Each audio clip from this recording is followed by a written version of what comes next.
Allez, salut à tous, on se retrouve aujourd'hui pour faire un point sur l'installation de la fibre, la DSL, dans un immeuble de plusieurs lots. C'est vrai que quand on est particulier, pour avoir internet, on fait une demande donc généralement à Orange pour faire passer la fibre. On téléphone, il y a un conseiller qui passe, on paye, je sais pas, une cinquantaine d'euros. Ils percent les murs, ils envoient le fil, hop, le long des murs, ils posent une box et ils branchent le câble à la box et c'est bon, on a internet pour sa maison. Et tout le monde est content. Voilà, et après on prend un abonnement, forcément. Mais pour un immeuble, c'est plus compliqué, c'est-à-dire que ça devient un peu plus professionnel. Là, en l'occurrence, pour moi, je fais une demande pour 3 arrivées Internet. Et pour ceci, on a deux solutions.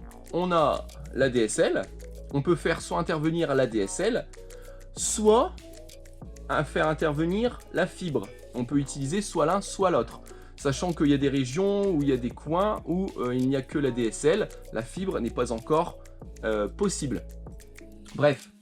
Donc là, je fais la demande sur Internet, j'ai une personne au téléphone qui me fait un devis, et donc qui me fait un devis par contre pour la DSL et la fibre. Pour la fibre, j'en avais pour un petit peu plus que 1000 euros pour faire venir 3 câblages ADSL et un peu plus de 1000 euros également pour faire venir 3 câblages fibre pour les 3 futurs logements.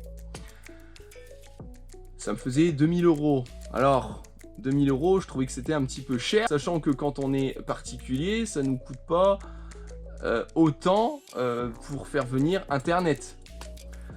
J'ai téléphoné à la conseillère pour lui dire mais écoutez, moi je veux pas ADSL étant donné que la fibre est disponible ici, je ne veux que la fibre. Ce qu'elle m'a dit, c'est que effectivement on peut faire venir que la fibre, mais ça ne sera pas forcément disponible dans 3 mois, à la date à laquelle les futurs locataires doivent arriver.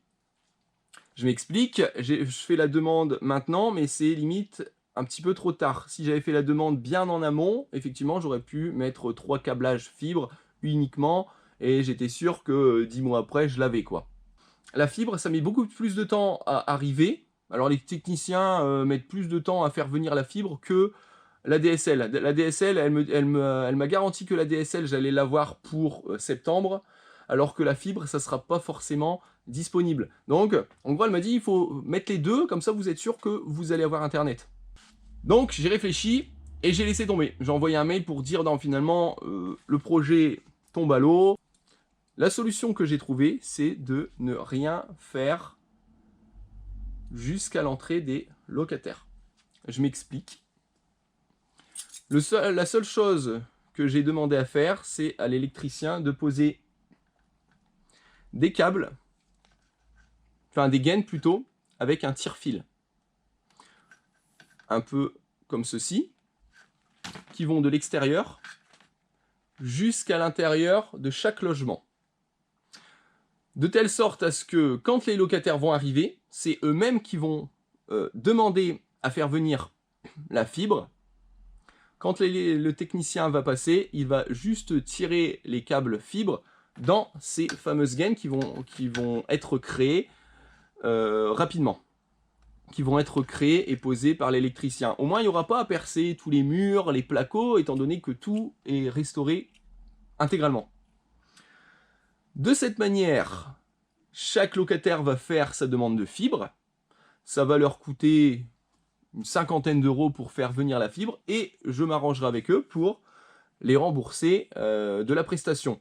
Donc si je fais le calcul, ça me fait 150 euros pour l'installation de la fibre dans les 3 logements, contre 2000 euros si je le faisais au préalable. Donc le choix, il est vite fait. Et je vais procéder de cette manière. Donc c'est un petit tuto. Alors c'est spécifique quand on achète un lot avec plusieurs appartements ou si on fait une division. C'est vrai que c'est pas si compliqué quand on fait juste venir la fibre ou là vraiment ouais on fait une demande, hop il vient. Non, quand il y a plusieurs lots, c'est compliqué parce que c'est cher et c'est chiant, et enfin c'est surtout cher. Donc voilà, c'était une petite astuce que tout le monde peut faire en tant qu'investisseur, et qui fait faire des économies. C'est surtout ça qu'on veut. Et finalement, où le résultat est exactement le même que si j'avais fait autrement. Alors on se retrouve la fois prochaine pour une nouvelle vidéo. On se dit bye bye et à la prochaine.